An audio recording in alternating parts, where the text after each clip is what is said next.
So this will be part 2 of our Module 1 introduction video. I'm just going to discuss the work that you're going to do this week, and I also want to encourage you, look ahead to the midterm project, which is live now. It is visible. That's the annotated bibliography, and also to the final project, which is visible in Module 6. That is, yes, personal portfolio and new media essay.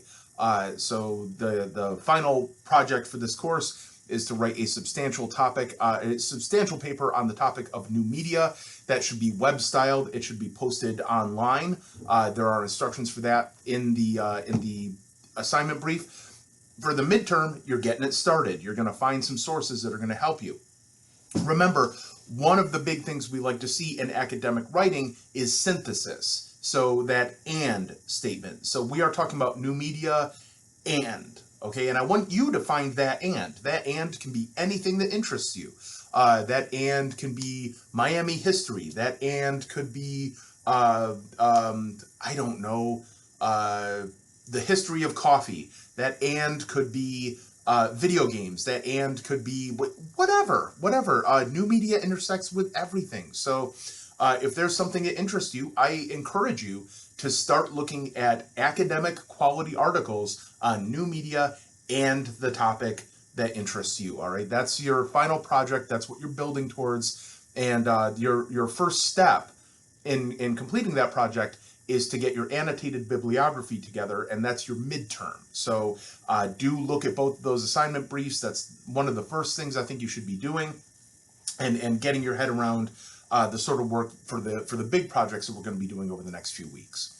All right, as for work that you actually have due this week, you've got a grand total of 5 companion projects, and I call them companion projects because they are meant to go along with your reading, or they're just meant to keep you sort of engaged in the course.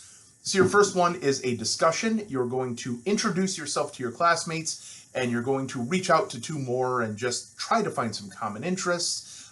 Try to find somebody who maybe you have something that something to talk about. This should be a humanized experience. This should be a personal experience. You're not just talking to a machine. There are other people taking the course, and I would like you to start to get to know them as human beings. The next thing I'm going to quiz you on is the syllabus and instructor notes. Normally, that's going to be 2 separate things. Normally, I will quiz you on instruction notes or discussion notes, and then something else. You're going to find some of these questions are just very, very easy. But again, just remember, consult the notes, consult the document. They are open book, open note. They are not timed. So have your reading ready and available, and take the quiz alongside it. Also, as a reminder, if you feel overwhelmed by quizzes this week or next week or at any time, quizzes do not have a due date. The only thing you absolutely must do is submit all those quizzes by the end of the course. If you don't have those in by that date, the course goes dark and you can't turn them in. But if you don't feel like doing all the quizzes this week, you can push that back a little bit. You have 2 more companion projects. The first one is on web reading. That's the how to write for the web videos that were assigned in the reading list. Then you've got one on Walter Ong, orality and literacy. That's just a simple 5-questioner. Then you've got one on the Tahenaturan's reading, Wampum Belts of the Iroquois. The quizzes are pretty self-explanatory. Do your reading, answer the questions. It's not a difficult concept. And if you're having a problem with the quiz, if you're not getting the answers, again, email me. We'll set up a Zoom conference. We'll go through the quiz together, and we'll figure out what's not working. We'll get you straightened out.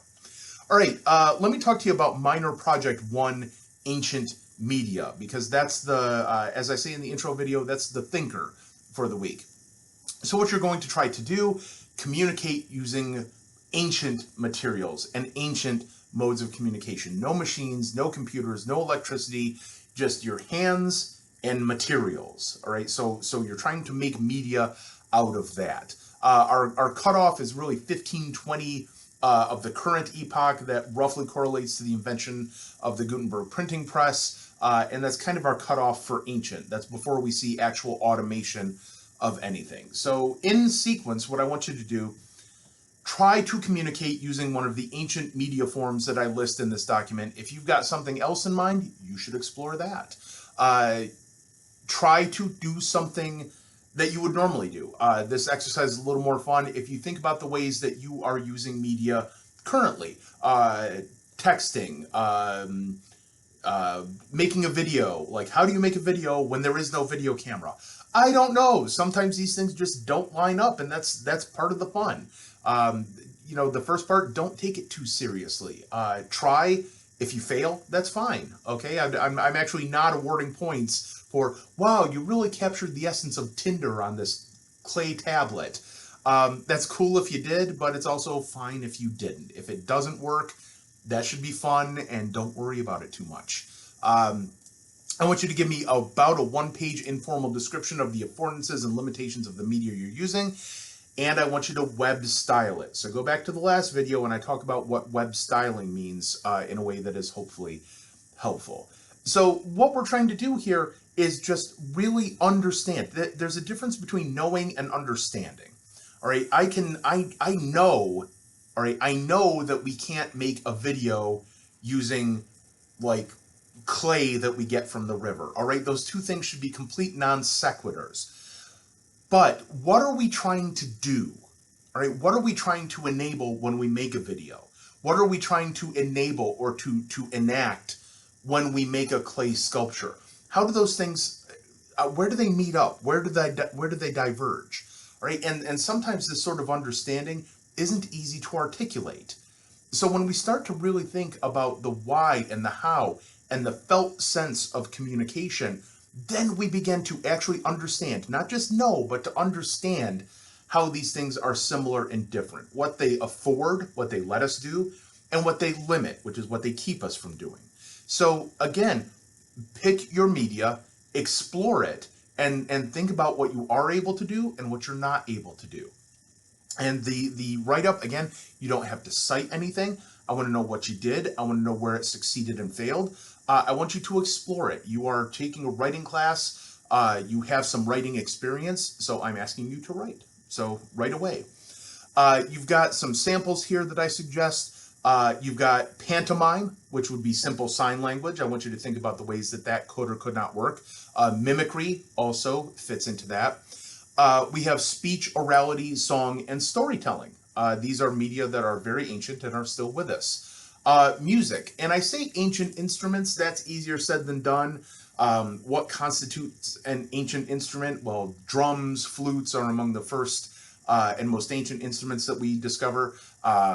If you want to break out a cittern or a lute or something, that would be super cool. Absent a cittern, maybe you have an acoustic guitar, which is kind of close enough to that sort of ancient instrument. You could write in cuneiform. If you have a wedge stylus, you can write on clay. You could do clay or stone sculpture. You could paint a figure. Hair and clothes styling, dress and fashion are media. Like this was, and just between you, me, and literally everybody else who knows this, that was my dissertation. I wrote about the rhetoric of clothing.